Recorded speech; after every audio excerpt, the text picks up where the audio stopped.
Johannes Begruber. I'm director of the Liechtenstein Institute on Self-Determination, but I also welcome you in the name of the Russian School of Public and International Affairs. And in Slaughter, even if she isn't here right now physically, she is with all of us constantly in touch. E-wise.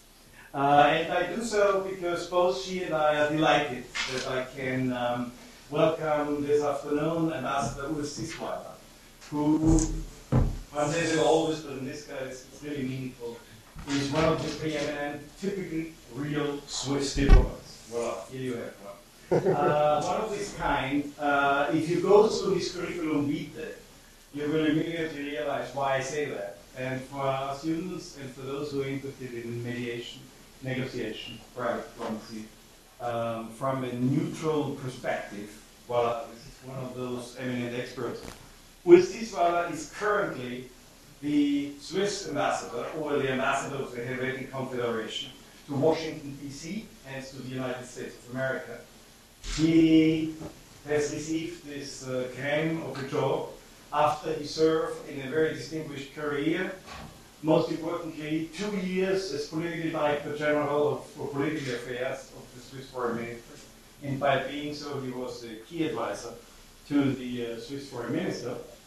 But also, only after he was before ambassador of Switzerland to Canada, and I really had to laugh in the Bahamas. Now, where did you spend more time in London? That was my winter action. I figured that. Sounds really good. And he had an amazing posting of important jobs, even DCM, like Deputy Chief of Mission, in various other positions. Most importantly, he was chargé d'affaires in Yugoslavia during the breakup, 93, Bosnia and Herzegovina and Yugoslavia. And before that, he was DCM Deputy Chief of Mission in Buenos Aires, Tel Aviv, Sinjar, Lagos, and Oslo. On what is very special, he had a tremendous academic education in Switzerland, and I emphasize this because we found out we both went to the same school, to the University Institute of International Affairs in Geneva, and he went also to the Eidgenössische Technische Hochschule in Zurich. With all that, I can only say it is a pleasure to have Ambassador Ziswiler with us, and we are looking forward to have our usual presentation by the ambassador, and then he has kindly agreed to a Q&A in seminar style afterwards. Please welcome Ambassador Ziswiler.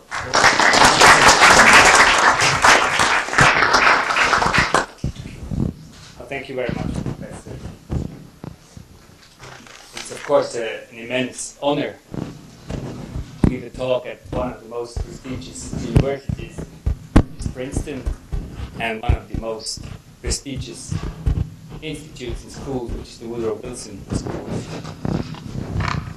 You might know that there's a strong link between President Wilson and Switzerland, mainly Geneva, because he was the founder and the spiritual head of the League of Nations at the time, which had its headquarters in Geneva. And it's still the Palais Wilson in Geneva, and that was once upon a time a hotel. But now it's the headquarters of the High Commissioner of the United Nations for Human Rights. And once upon a time I was also head of the Swiss Foreign Ministry's Department for Humanitarian Affairs and Human Rights. And at that time, we handed over this beautiful Palais Wilson on the Lake Geneva to the United Nations. Now, of course, Louis Arbour is the High Commissioner. So that's the link with the Woodrow Wilson School here in Princeton.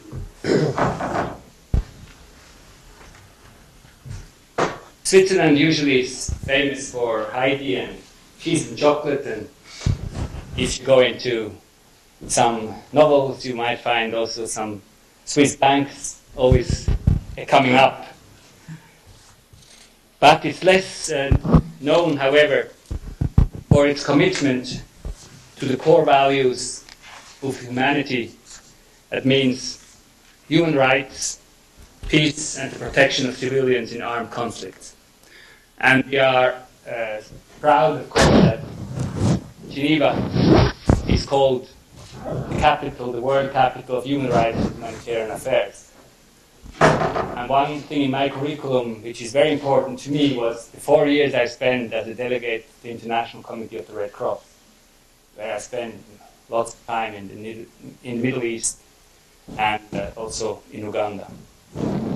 And that served me a lot later on in my career, that past as a delegate who negotiated ceasefires in Beirut, who exchanged political prisoners between Uganda and Tanzania, or exchanged prisoners, sometimes even dead bodies, between Israel and Egypt at kilometer 101 in the middle of the Sinai Desert. So I would like to talk to you a bit about these three areas, of course, key to well-being of people as individuals or as members of a group or a society. Now, the concept of human security is a relatively new concept, but is very deeply rooted in the Swiss foreign policy.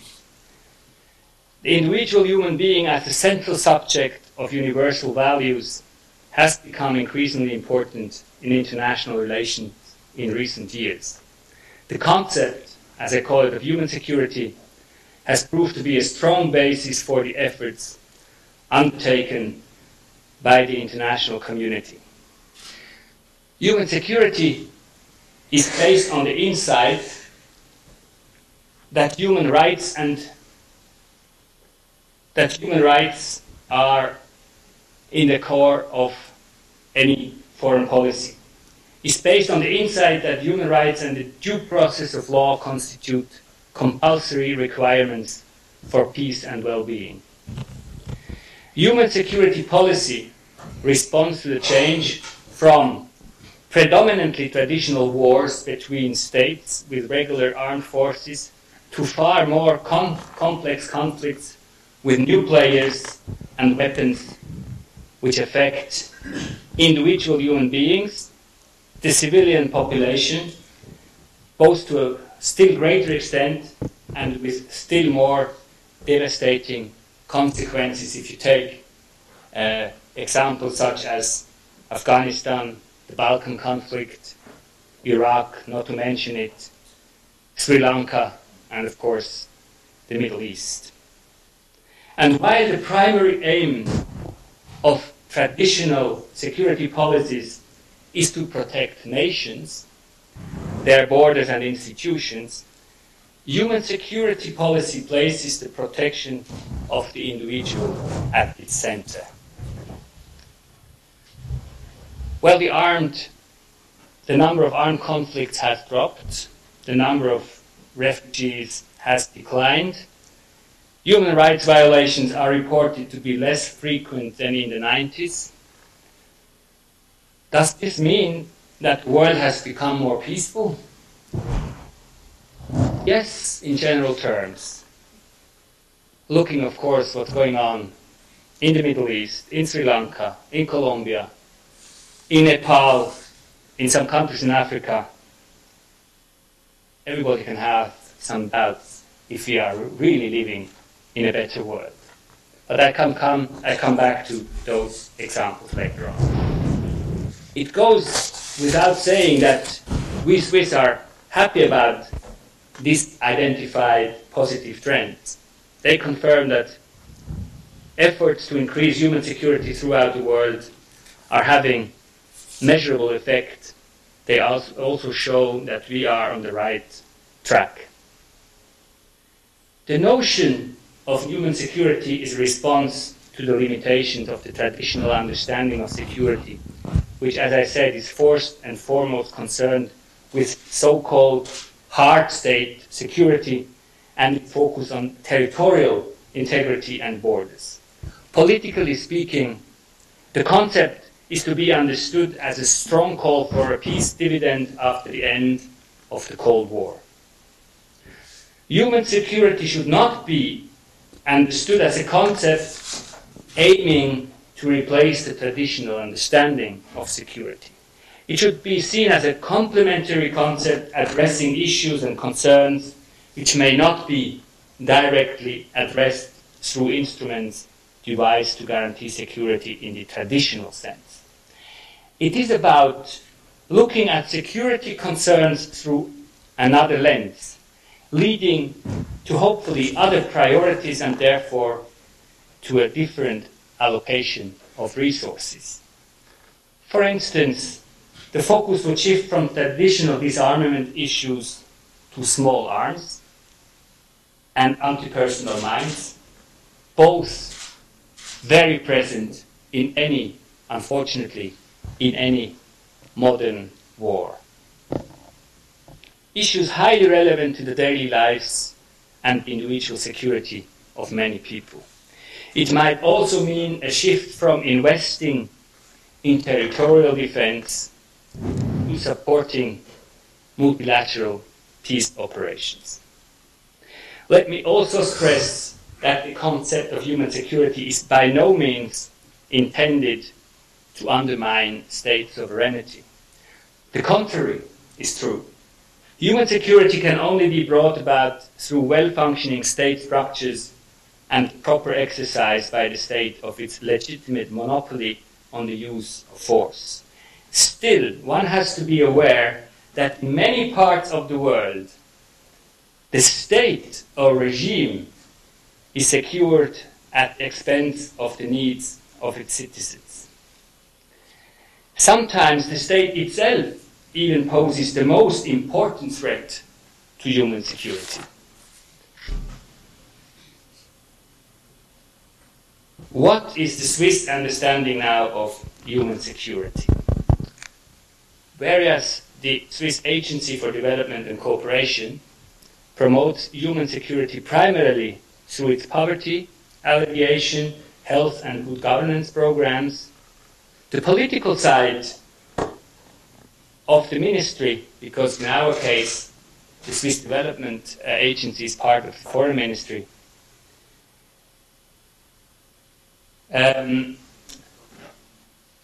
has more a focus on how to transform conflicts and promote human rights. By working specifically on issues such as anti-personnel landmines, small arms and light weapons, child soldiers engaging with armed groups, human trafficking as well as gender-related issues, it concentrates on the approach we call the narrower approach to human security.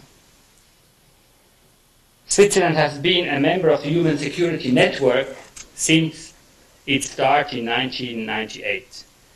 The network was created at the instigation of Canada, Norway and Switzerland and now has membership of 14 states committed to promoting the concept of human security worldwide, and the member countries are around the globe, from Africa over Latin America, Europe of course, and Canada as the member of North America. Generally, we observe an increasing trend toward thematic specialization in international peace and human rights promotion. It should be, as unfortunately or fortunately, everything as a market, where only the most competitive players manage to achieve impact and high profile. I'm sure the Liechtenstein Institute here can tell us a lot about how much there is competition to play a role in this or in another conflict. Let me mention several areas where we believe we Swiss have a competitive edge. Of course, human rights and international humanitarian law I start with first. In its endeavors to promote human rights and humanitarian law, we regularly intervene through démarches when violations occur.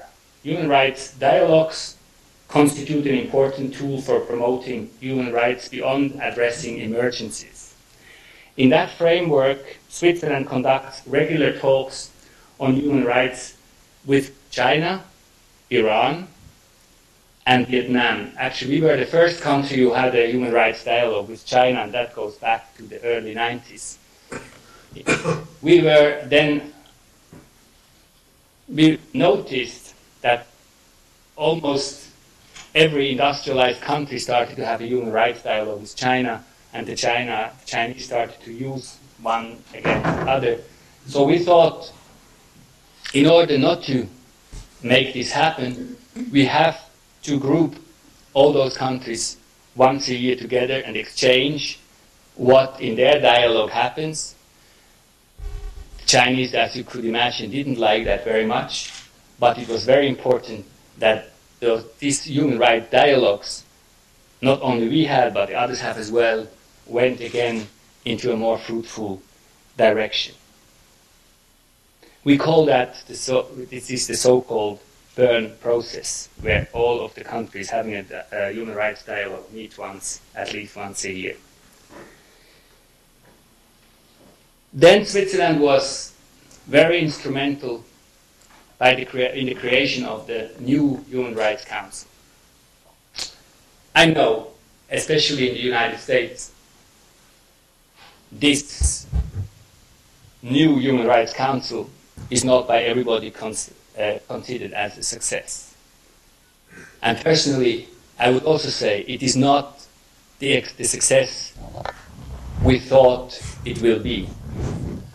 But compared what the Commission, the previous institution was, I'm still convinced that it was the right thing to do.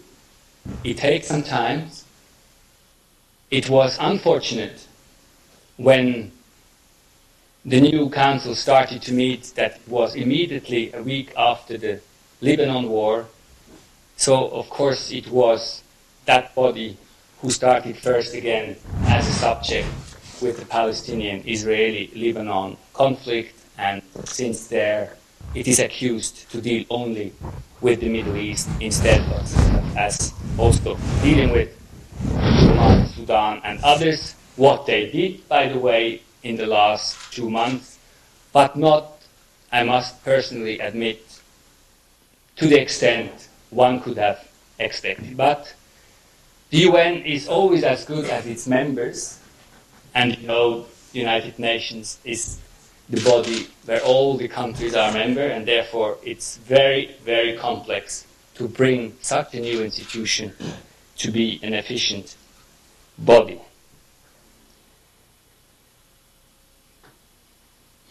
I told you about the network.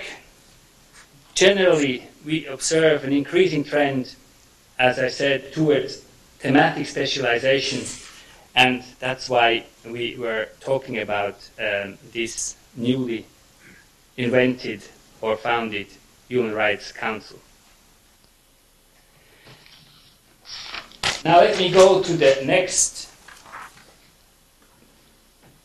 theme. We think we have a comparative advantage. This is mediation and conflict resolution.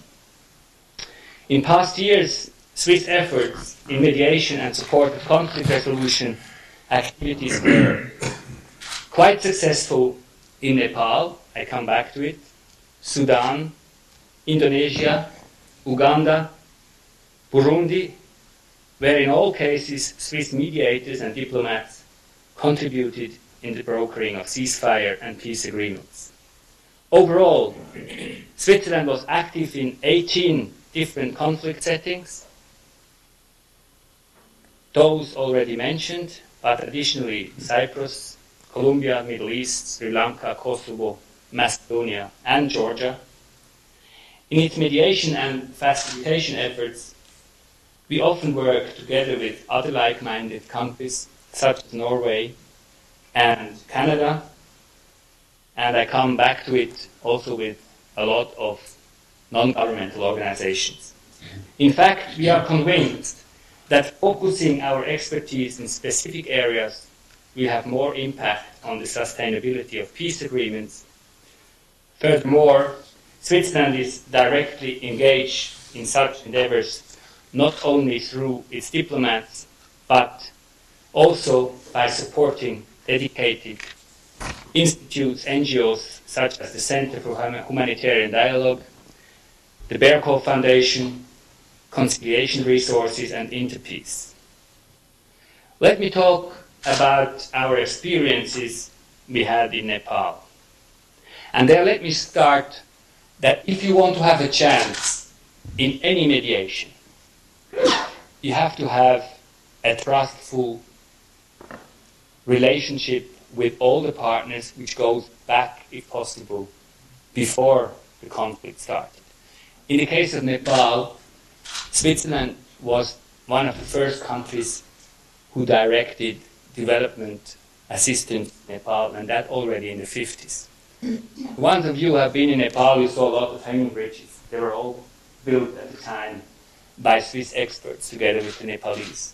Even Swiss cheese factories were at that time. And why we chose Nepal at the time? That was the good old times when development assistance was selected according to your own experiences. So we choose Nepal, Burundi, Rwanda, because they were small, landlocked, mountainous countries such ours. So that's why our relationship with all players in Nepal go back to the 50s. And that's why we had already a network of relations from the Maoists to the royal house, over all the parties, which only allows you to play an important role in a mediation process. I was in Sudan. Let me find my way back. And in Nepal, I said, and I gave you the reason why we could start there. It is now again in a very difficult phase. I mean, our diplomats, my colleagues who were there involved, were the ones who brought the Maoists and the parties together, who actually drafted the first peace agreement between the two, who were very successful that the Maoists started to give in the weapons. There was a setback in the last 2 to 3 weeks because the Maoists again tried to use their muscles. But we are very, very hopeful that it will never come back to the point of no return we had in the, let's say, 2 years ago.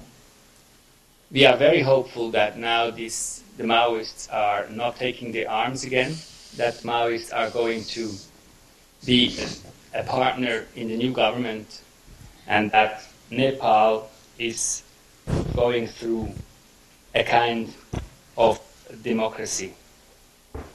Sudan, the other example I wanted to give you, it took, and I don't speak about Darfur, it took nearly 3 years for the government of Sudan and the Sudanese People's Liberation Movement, the SPLMA, to negotiate and agree on the comprehensive peace agreement that ended the second civil war between the North and South, which left approximately 2 million people dead. And again, only with a relationship of trust between the parties to the conflict and any potential third party, any development and progress is possible. In this particular case, my colleague Ambassador Bucher was posted in Libya from 92 to 97. He speaks Arabic. He had close contacts with the Sudanese ambassador and was approached by him and asked if the Swiss could facilitate talks between the Sudanese government and the SPLM in southern Sudan. That means concretely John Garang, who passed away in a helicopter accident some years ago. That's the reason why we could enter into those mediation process. And that's the result was that the Nuba Mountain ceasefire agreement in early 2002 and is still the only agreement in the Sudanese context which holds. Together with an American mediation team, this success was possible. I wanted to mention also the conflict in Aceh, but due of time I dropped that. I would like to mention Colombia. The conflict goes back more than 40 years. With the government of Colombia, an armed conflict with two well-armed rebel movements, the ELN and the FARC. Both known state actors rely on drug trafficking and kidnapping as major sources of income. The international community has made several efforts to support processes to end the conflict. Together with civil society organizations, Switzerland has remained active in Colombia in the fields of human rights, mine action, and peace promotion.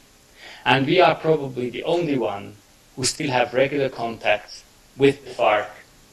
And a year and a half ago, we were very, very close to a humanitarian accord, which unfortunately, due to domestic politics, was a failure in the last moment. But still we have a lot of contacts with the FARC, and we will see now what some other players, not to mention President Chavez, will be able to do in an extremely complicated environment in Colombia. To mention the last example where we were active and I was personally involved in was the Geneva Initiative. That was a peace agreement drafted between Israelis and Palestinians, not member of the government at that time, which had as a goal, or had two major goals: to prove, on one hand, that there are partners on both sides who wanted to negotiate into every slightest details a peace agreement, and second, to create a document of reference which for any further negotiations would be a basic paper, and it still is. In the endeavors now, and if you are interested, we can go into the question and answers for the upcoming November meeting.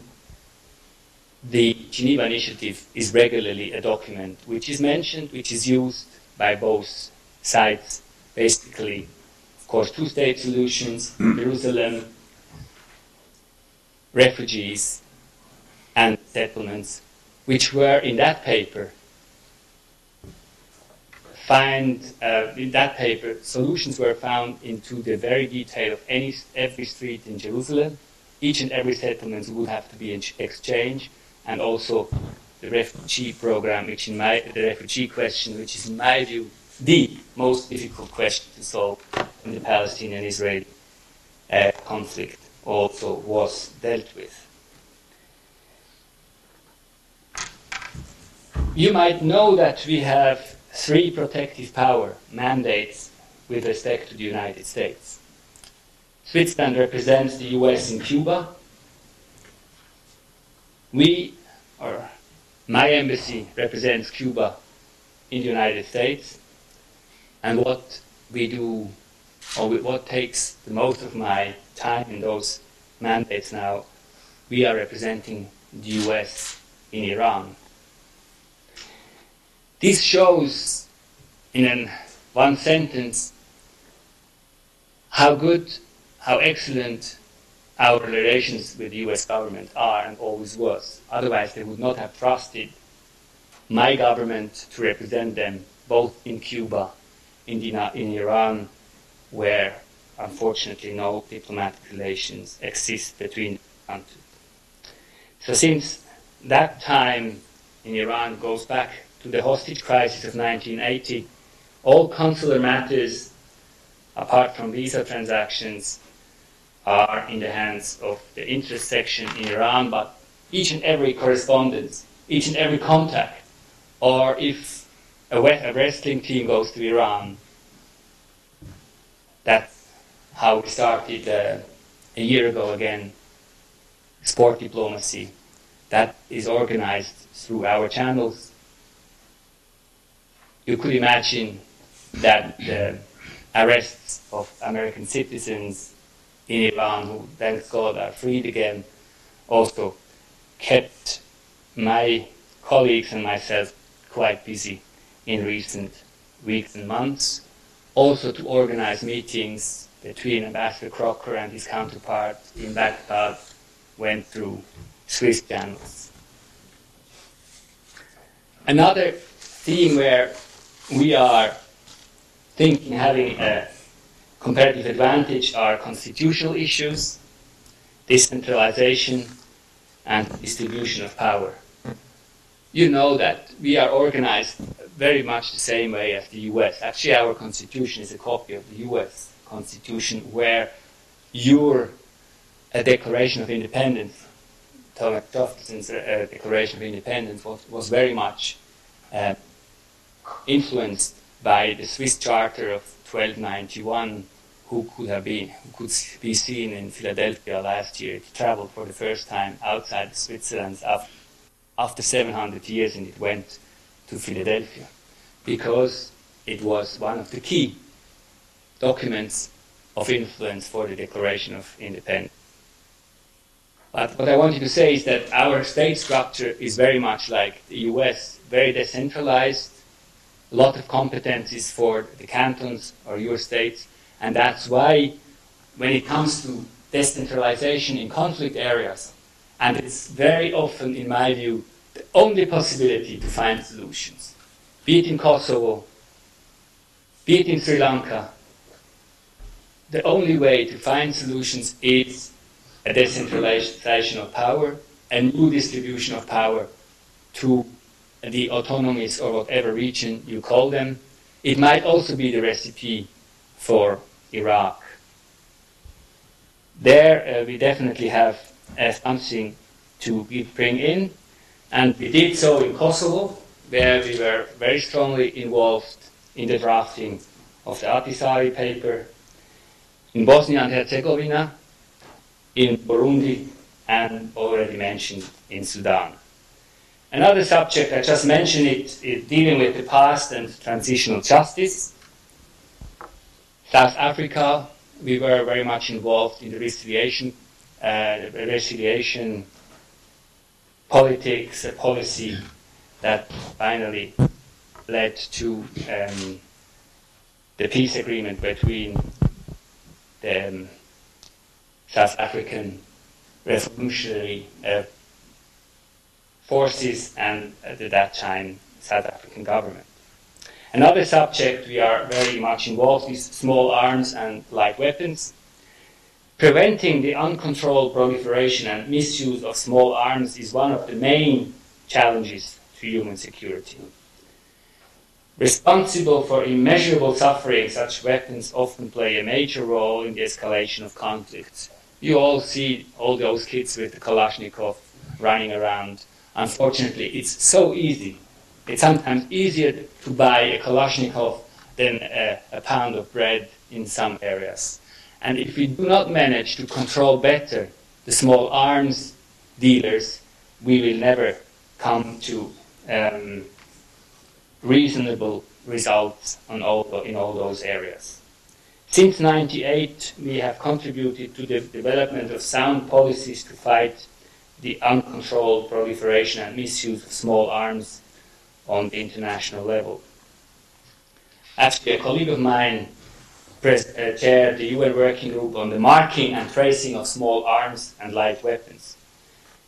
The result is a politically binding instrument adopted in December 2005 by the UN General Assembly.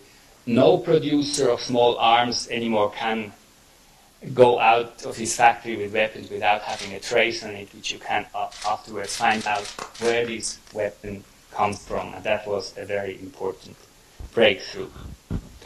Anti-personnel landmines, of course, is something we are very active in. We were, together with the Canadians, founder of the Ottawa Declaration, and still the most important center for fighting landmines is in Geneva, and to a very large extent financed by the Swiss government. This is called the Geneva International Center for Humanitarian Demining. And the last point I wanted to mention where we have, or we think we have, a comparative advantage is the armed non-state groups, which is a very difficult and complex subject again, and very controversial. Recent conflicts show that armed non-state groups have become ever more important actors in warfare, as well as in the field of conflict transformation. We have devised a relatively open policy with regard to engaging such actors alongside governments. This policy helps to end conflicts, build peace, promote humanitarian norms, and thereby contribute to the promotion of human security. To give you one example, we think it is not possible to stop the negative dynamic in the Middle East, if you like it or not, against the will of forces such as Hamas, Hezbollah, and Syria.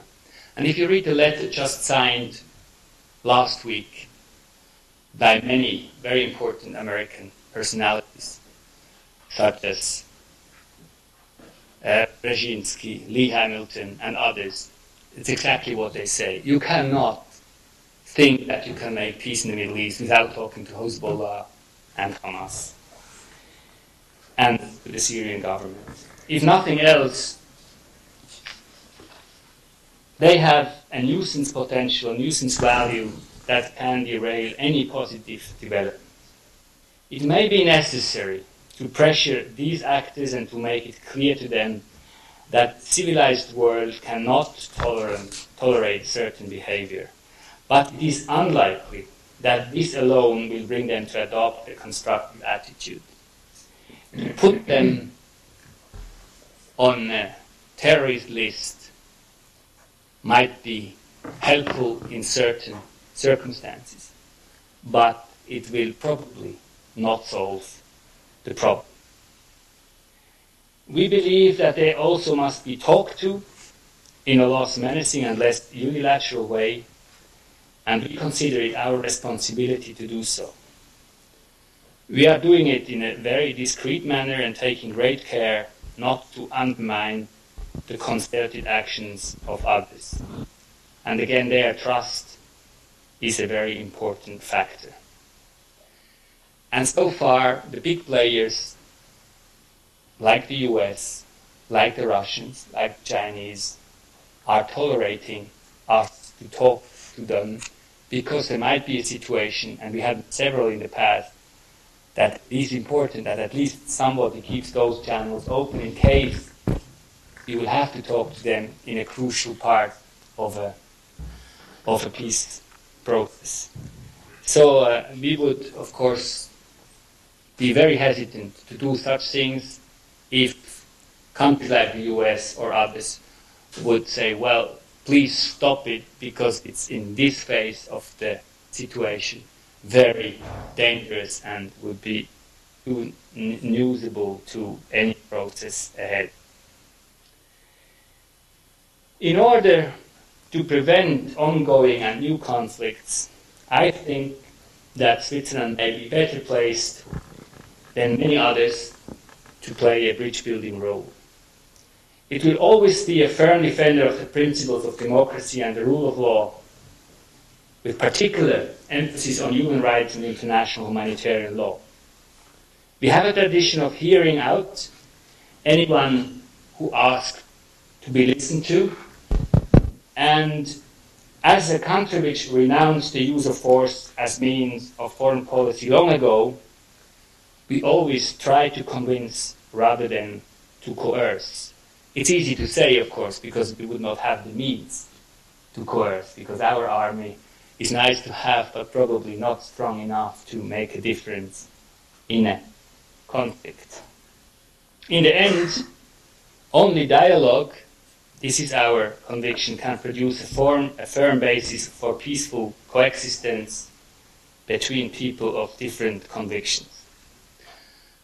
Let me conclude by saying that the concept of human security underpins Swiss foreign policy in its endeavors to promote human rights and humanitarian law, as well as to transform conflicts and build peace.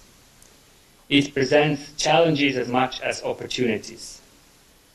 Implementing it is therefore worthwhile and necessary, and we pursue this objective with all our conviction and energy through the efforts that I have just tried to describe. I'm convinced that through our course of action and with the support of all our partners, we are going to continue to make progress in our aspirations to achieve freedom from fear and freedom from want, which is actually the slogan of the human security policy. Thank you very much for this.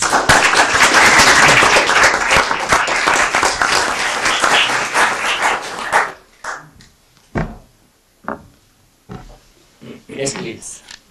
A couple of weeks ago, the North Korean ambassador to the United States. A couple of weeks ago, the South Korean ambassador to the United States in Washington, D.C. came to Wilson School and gave a talk in God's auditorium as well. And I asked him whether he thought that Americans should be engaging with Iranian's Mr. Ahmadinejad, the Iranian president, on his self-denial or inconvenience truth of the nuclear issues. And he felt that it wasn't as important as the Americans being engaged, as the Public Affairs woman here can recall, as in the North Koreans being engaged by the Americans in the West.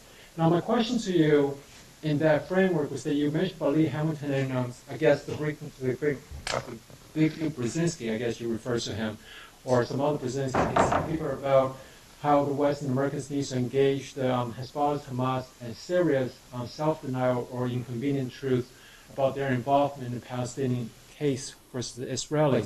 I was wondering, in that light, would you think that they would, or perhaps would you think that the Americans should engage not only with Syria, but also Iran on nuclear issues as well? Well, with Iran, I mean, the nuclear issue is on the table, and it is discussed between the P5+1, that means including the United States plus Germany, in very regular meetings, and they meet, actually their envoy is Solana from the EU, who meets with Larijani very regularly. So that nuclear question is on the table. But what is so far hindering the progress is that the P5+1 said clearly always, before you give up your actual nuclear program, that means the enriching program, we will not start discussing with you. And the Iranians say, well, as long as you cannot prove, and so far nobody could, that we are only aiming at civilian use of nuclear power, we are going to continue with our program. So it's a complete stalemate.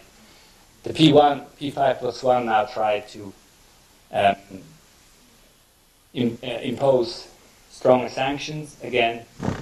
Others say, and I have tendency to be on those sides, knowing the Middle East quite well, as long as you put preconditions on the table, preconditions in the sense, as long as you are continuing with any of your program, we will not sit together, the Iranians will not sit on the table, because face saving is the most important thing in context. But I have a certain understanding, and that's what the policy of the P5+1 is now. Let's first try to find how far the Chinese and the Russians are ready to go when it comes to sanctions. Let's try to impose economic sanctions. We were very forthcoming, at least our banks, both the big UBS and Credit Suisse, stopped their activities with Iran. And our feeling is that this hurts much more than the UN sanctions when it comes to, for the Iranians, not to bring their money, which they get out of the oil and gas, into the international circuit. That hurts them very much, and that's probably the much more efficient tool than any sanction. But I'm convinced that the Iranian will not sit together at the same table, as long as the precondition remains only when you stop your full program, we will start talking to you. And what was the second part of your question? Syria? No, I was just saying that since Brzezinski and Lee Hamilton suggested that Americans need to talk with the Syrians and Hezbollah and Hamas on the Palestinian versus Israeli conflict, Middle East conflict, I was just wondering, like, how can you speak to somebody when they have a matter of inconvenient truth or self-denial using this, Al Gore Peace Prize film issues? And of course, he's been working on that global warming promotion long than the film has been out. But how could you possibly talk to somebody when they deny the facts like the Iranian president does about perhaps our perception of his nuclear ambitions? Well, I can answer with one sentence. You'd never make peace with your friends. You always have to make peace with your enemies. And those people are doing what they do. If you refuse to talk to them, they might be able to go much further and to be much more dangerous and being much more, have a much bigger nuisance value than if you refuse to talk. And I think that's what Brzezinski, the Hamiltons and the Brzezinskis of this world came to the conclusion as well. That's why they recommend to this government, sit at the table, talk to them, and again, you don't make peace with your friends, you make peace with your enemies. I like the term nuisance value, by the way. And the nuisance value evidently is big by the Iranians. And again, then we would have to go in a very detailed discussion who has the power in Iran, who decides to support, who does the support for Hamas and Hezbollah. You have to know the structure of the Revolutionary Guard on the one hand, the government as it stands, Ahmadinejad's government, and then Supreme Council, and then again what the Rafsanjanis of Iran has to do is, and this I think it was not the subject of today, but I would gladly, I think you are even more expert than that. It's a very tricky business, and I think the Revolutionary Guards are mainly responsible for the support of Hezbollah, and they are a state in the state of Iran themselves, but they are not the supreme leaders. Other questions? Yes, please. Do you have anything you care to share to us about what the situation in Cuba is going to be like after Castro dies? Well, if I knew it, I would have got the peace Nobel Prize and not Al Gore. But I can only guess, of course. What happens now is a transition period where Castro sits back and still controls everything and allows a new crew to build up a power structure and a political structure which hopefully for them, hopefully not for me, but hopefully for them, will allow them to continue with the same policy Fidel Castro was able to do. I think if he would, and he proved it last night, that he can talk again, that he can give interviews, if he would like to be in power, he could. But I think he decided deliberately to sit back, control everything from behind, and let those new structures coming up and see if they develop in the direction he can. So I think one thing is clear. It will not go from one day to another when Castro dies and then we'll have a complete different Cuba. The structures built up in the last 40 years are so strong that they will allow this kind of government they have now to survive for a certain period of time, depending who within actual power structure. There is a moderate wing and a more dogmatic wing, who at the end of the day will win the power struggle, with the Lagos or the Rockies, to name two figures who are considered as representing the dogmatic or more the liberal. If they start with economic reforms, which necessarily, in my view, will have to follow with democratic reform, or if they try to keep everything for a long time under, and then suddenly the boiler will burst. I will not give you my preference, but you might have guessed which one. You mentioned Iran and the fact that Switzerland is a conduit for U.S. relations with Iran. Does Switzerland go beyond being simply a conduit? I mean, do you try to influence one side or the other in the conduct of relations? Or should you? Because the U.S. government is our mandate giver, there is an agreement between us and them never to talk what we are doing, really. If you read the press and some publications, even today there was a letter to an editor in one of the important newspapers, you will see that it's far beyond by being the postman.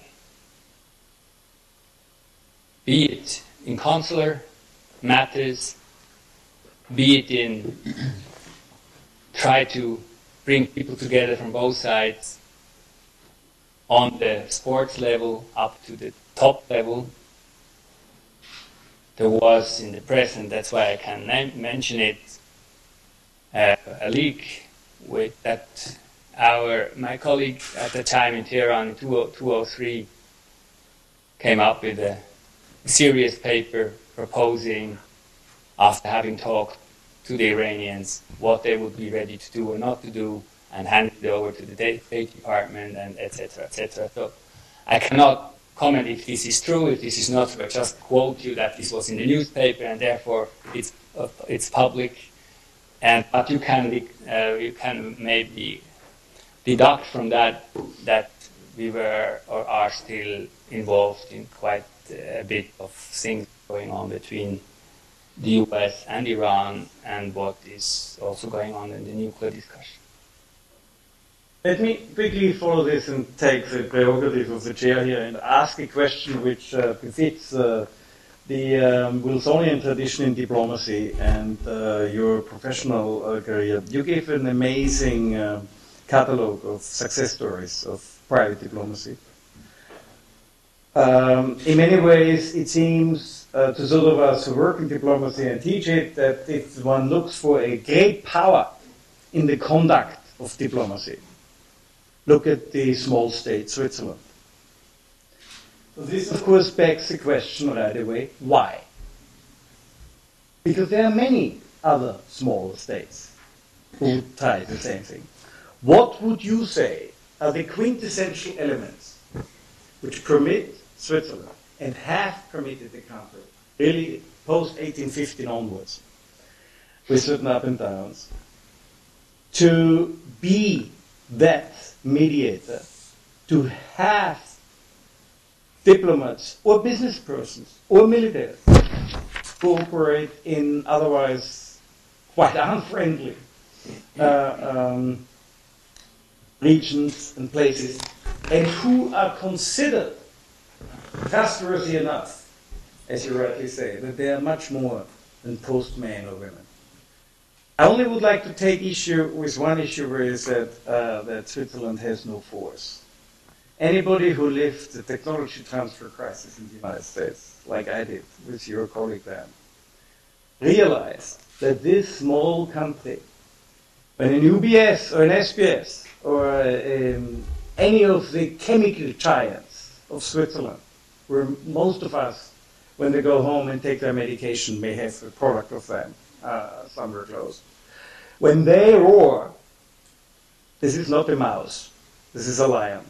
And I wonder actually to which degree these capabilities also shed a positive light, or supportive element to it. Well, that's a whole menu. Well, I think it is a puzzle of different factors which are giving you and or us, not only us, as you mentioned and I mentioned before, it's the Norways of this world, it's the Liechtensteins of this world. Before they joined the European Union, the Swedes were much more active, and the Danes as well. Now they are part of a bigger foreign policy, so it's much more difficult for them to take individual initiatives. In some areas, they're still active.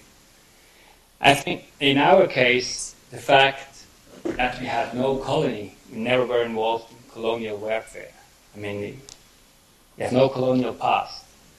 Therefore, we have no political interest in a certain given country. Be it Lebanon again, where the French, everybody passed there once. Africa, even the Germans had, the Dutch had, in Asia had colonies, etc. This gives you, this is an important point. Being small is also sometimes beautiful because they are not afraid of you, that you come back then with this or that particular interest. Credibility and an efficient diplomacy is also very important. Credibility in the sense that you have your house more or less in order. I don't pretend our house is completely in order. If you read the newspapers recently, which was heavily exaggerated on one particular subject, but if you want me to elaborate on that, I could come back. It's by far not the paradise some people think it is, but it is probably a country where the institutions are working, state of law is to a large extent existing.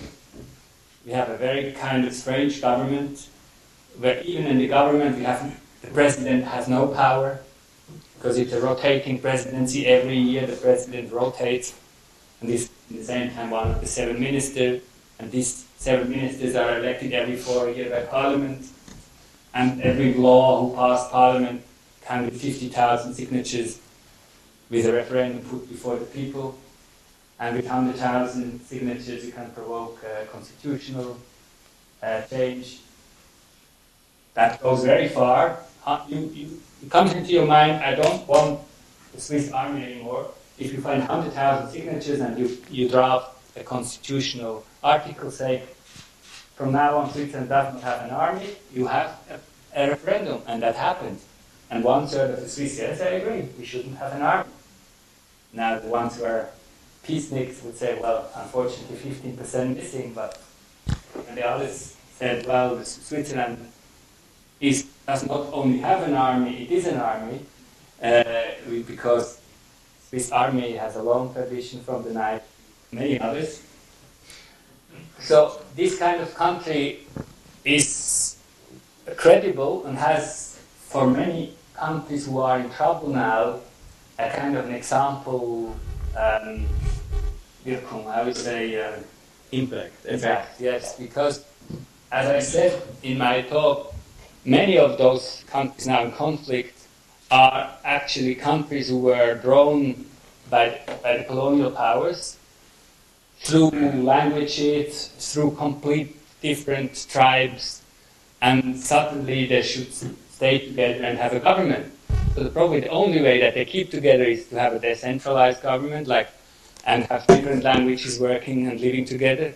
So we are an example because we have a country where 4 languages since ever live together, more or less peaceful. The French-speaking, the German-speaking, the Italian-speaking. And if you would have a referendum in those 3 areas, if the French would like to join France, or the Italian part would like to join Italy, and the German part, which is 70% of the population, would like to join Germany, because that would be the natural country to go to, you would have 95 to 99% votes in negative, because they don't want to leave that strange country who is not a love affair. We don't love each other more than others do. We just came to the conclusion that it's not too bad to have some French who have another tradition and to have some Italians who maybe have a more lively character than these very narrow-minded Germans. So that's why we decided it's better to stick together, and on top we have still the highest income per capita in the world and the lowest unemployment rate, actually 2.5%. And why should we therefore not continue to stick together? And on top, and at the end of the whole discussion comes, so why should we, if we are so well together, join the European Union? And that is, of course, another big item, because but now I went a bit into other things. Credibility, no particular interest, And you say it cannot harm if you are economically a powerhouse. And we are, just to give you the US example, I mean, Switzerland is the 6th investor in this country, more than $140 billion. We are, 500 Swiss firms are present in this country providing 500,000 jobs. We are,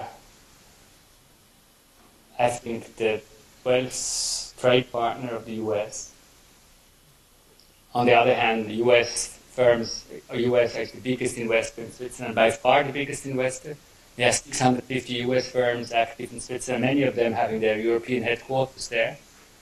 And not some minor companies that goes from Philip Morris to Dow Chemical to Caterpillar to Google to eBay to Yahoo to Kraft, and you name them, they all have their European, Middle Eastern, Procter & Gamble headquarters in Switzerland. And there must be reasons for it, because, okay, there is a tax deal to make sometimes. There is a good banking system there. But there is also political stability. There is caring about the environment. There is international schools, a factor I completely underestimated.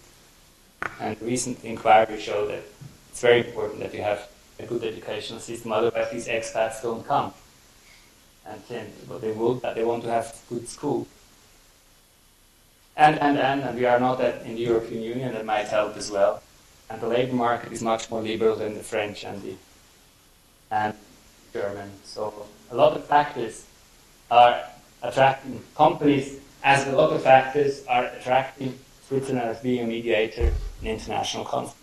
And again, we should not overemphasize this. We do this because it's in our tradition and we are glad to do it, but we are not the only one who do it. We try to do it as efficient and as discreet as we can, but again, others can do a nice, good job. No. Great, thanks very much. Yes, sir. Mr. Ambassador, since you brought it up, would you help us understand that article in the New York Times last week about the immigration dispute going on in Switzerland? Yeah, I try. Well, there were two major subjects dominating Swiss politics in the last 50 years. One is the European question, I mentioned, should or shouldn't we join the European Union, and the other is immigration. Immigration in a large sense. Switzerland is the country in the world who has the highest percentage, besides Liechtenstein, because it's even smaller, than who has the highest percentage of a foreign population. 20% of the Swiss population has a foreign passport. I'll give you an anecdote to make a bit laugh. When I presented my credentials to President Bush, that was the very day he had his immigration speech. It was the 10th of May 2006. And obviously that was a subject of discussion with him, and I told Mr. President, yeah, immigration is a big subject in my country too. We have 20% of our population has a foreign passport. He was laughing and putting his hand on my shoulder and said, lucky you, at least I have a passport.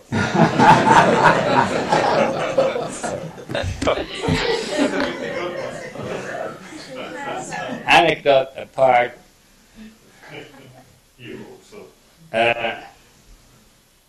since the 60s, immigration and xenophobic movements is a major issue in our politics. Now in the last election campaign, because we have a parliamentary election next Sunday, one party uses that as major item to win the election, saying those foreigners are guilty for everything which goes wrong in this country. And it is true, 70% of the prison population are unfortunately foreigners. And it's true that 20% of the population, and this creates fears, especially in economic slowdowns. People are afraid that the foreigners are taking them the jobs. And especially the under-educated, underclass population who is afraid of everything which is different they are used to. Now it was largely exaggerated in this event in Bern, where this party, I mentioned before, made its last election campaign event and wanted to walk from one part to the Federal Palace Square in Bern, and 400 cowards who exist unfortunately everywhere use that opportunity with, vermummt, well, hidden heads, and put fire on cars, throw whatever on, and this event couldn't take place. So it's of course again these foreigners and those cowards and these extreme leftists who were accused to ruin our peaceful mind. Especially in Bern. Now I always say, and migration is a bit a subject I worked quite a bit in.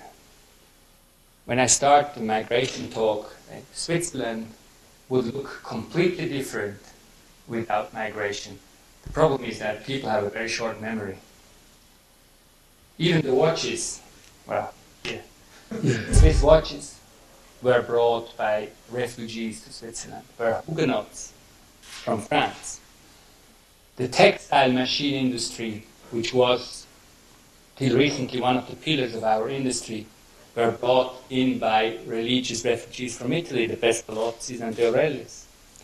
And one of our big multinational firms, Asia Brown Boveri doesn't sound very Swiss either, were Brits who brought that. Even Nestle, one of the biggest multinational we have, Mr. Nestler was a refugee from Germany. Our bridges and roads built in the 50s and 60s by Italian immigrants would not exist without migration. And then came the Portuguese and the Spaniards. And I remember well when I was a boy in the 60s and 50s, everything which went wrong in Switzerland were the bloody Italians who were at fault. We had bad words for them. Now the Italians are perfectly integrated. They are more Swiss than I ever will be. Then came, that was a very funny wave in the 80s. We had 40,000 Tamils from Sri Lanka who came in as political refugees. And that was kind of strange look. Dark people always coming together at the train stations, and that was tough for the average Swiss. 5 years later, perfectly integrated. Hard workers, smiling people, no problem. Then started the immigration from the Balkans. Many of them came as regular immigrants, as guest workers in the 70s, 80s. About a third of them came first from Serbia, Croatia, and went further down till Kosovo. And then the conflict broke out, and we had a huge flow of political refugees from the Balkans. 10% of Kosovo, 250,000 leaving Switzerland. And they are Muslims. Even they are not extremist Muslims at all, in the sense of what's going on in countries like in the Middle East or in Iran or so. But still, they are more difficult to integrate.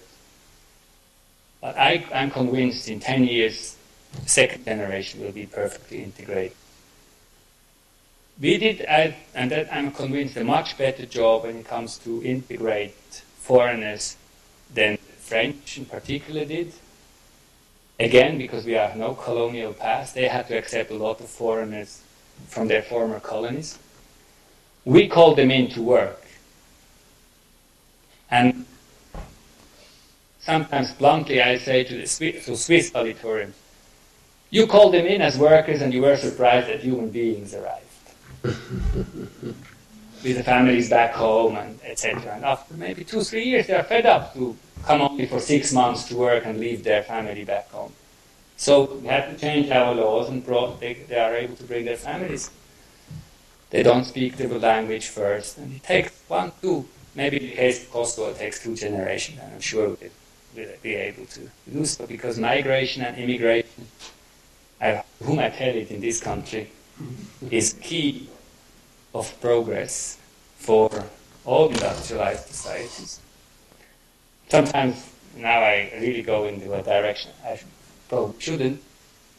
If I have a migration discussion here, they ask me, what do you think about reinforcing the borders at Mexican borders and like that?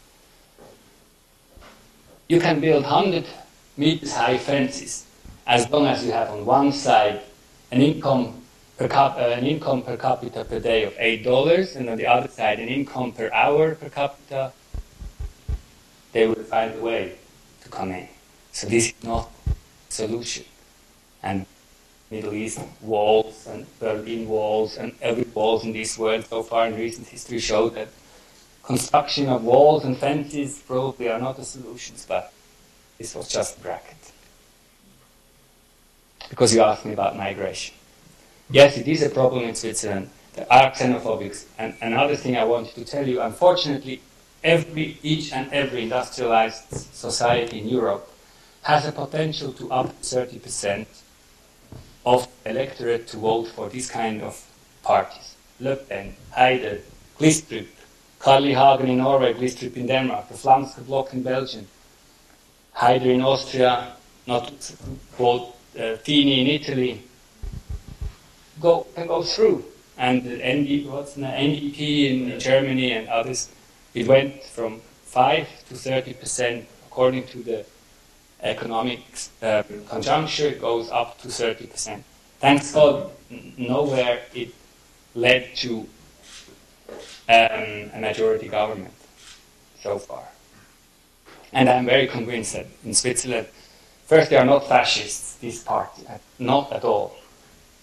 They are just thinking that Switzerland should stay as they were in the 50s. They should not. They were against joining the United Nations. They are against joining the European Union. They were even against being part of the European Economic Area. It is another way of how the country should look like, and that's perfectly legitimate. What is not acceptable is that they are not able to make an event, and that some cowards who even are not able to show their faces are destroying cars and their property, and this is for me unacceptable, and it was a lousy police job done as well. They did a very lousy job, because 300 guys can control if you have a decent police force which is organized. But don't quote me about that. In your upcoming parliamentary elections, about what percentage of the eligible voting population do you expect will turn up to the polls, and how would the percentage compare with the rest of Western or the European democracies? Very good question. You know that we have about 4 times a year on federal level votations on referendums, and about another 10 times on municipality and cantonal level. So the Swiss citizen is used to go at least 4 to 10 times a year to vote. And depending on the importance of the subject, it varies between 15% showing at the polls up to 85%, which is, for example, the question of European Economic Area, there were more than 80% showing. Last year we had a huge referendum on Schengen and free circulation of persons and cohesion fund. Should Switzerland put a billion into the cohesion fund to help the newly integrated countries like the Balkans, Malta, Cyprus, the Baltic states, to be better integrated in the European Union? And the people said yes, but it was very, very controversial. Why should we Swiss pay $1 billion into this cohesion fund to help them to be members of the European Union, where we are not member of? But it is in our interest that those countries are peaceful, that they are in their markets, so Swiss products can go there too. And finally, a majority of our citizens came to the conclusion, yeah, that makes sense. But it was a very heavy referendum, and it's heavy, then more people go. So it's about, was 65 or 68% who went. Now, elections, vary between 50 and 70% as well. It can be even under 50% sometimes, and it's very clear that there will be no change.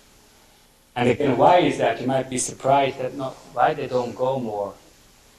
They know that the most important things are not decided by the politicians, but by them, because I can use the referendum tool for each and any law I'm not happy with.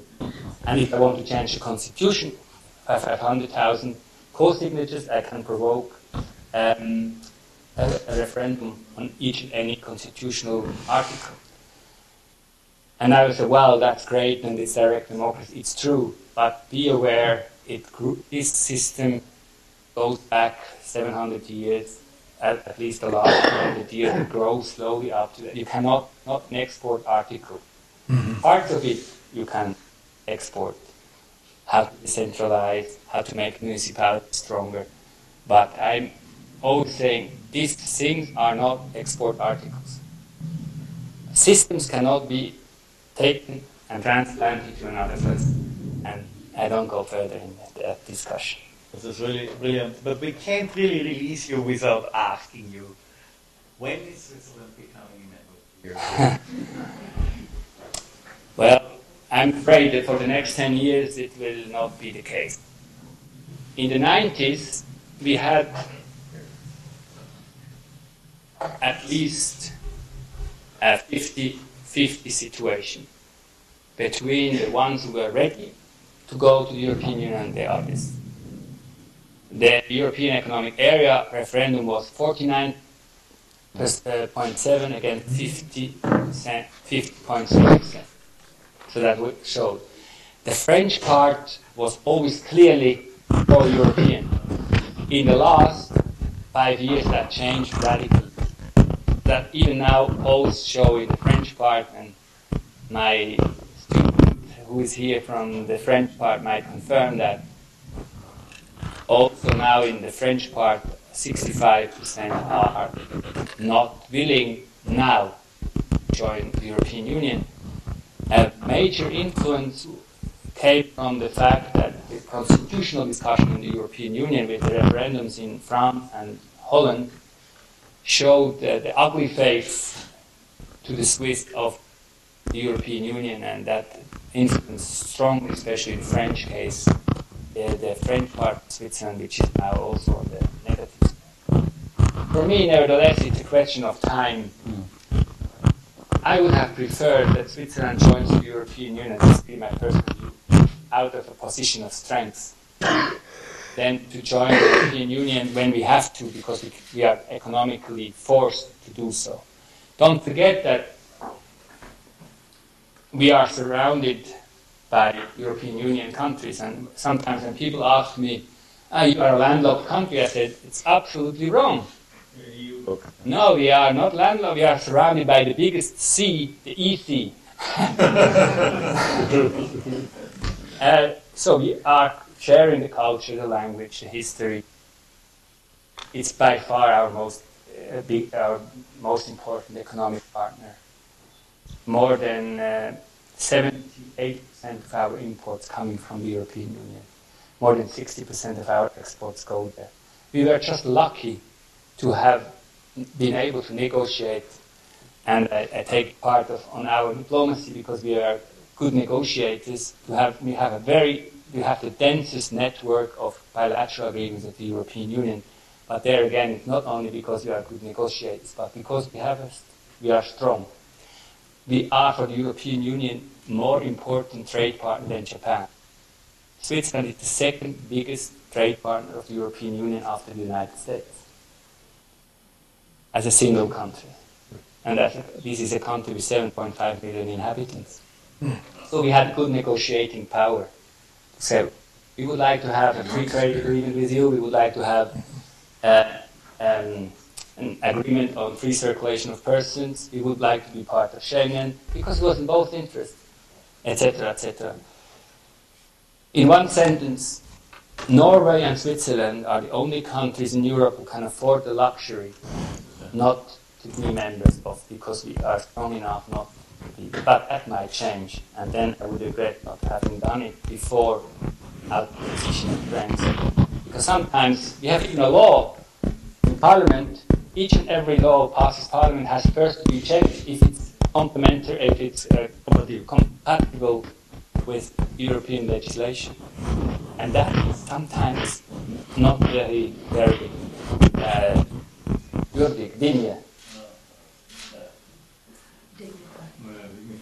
dignifying for a democracy.